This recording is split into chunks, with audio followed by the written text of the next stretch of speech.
আরে বাবা রে এই অত ফাঁকা লাগবে না। যারা হাত ধরুন না, সুযোগ হয়তো আজকে হইতেছে, কালকে নাও হইতে পারে। সৃষ্টিকর্তার প্রতি দৃষ্টি রাখবেন।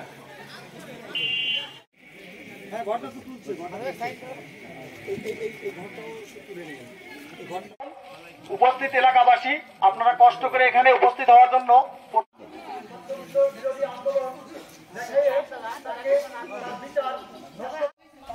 আমার সামনে পড়ে যায়। এক পর্যায়ে তারা আমাকে ধাওয়া করে যে এই পুলিশ এবং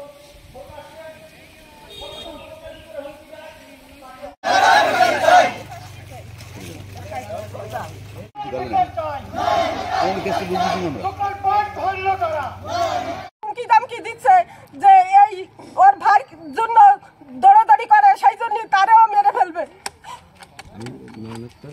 আমি নয়ন হত্যার বিচার চাই।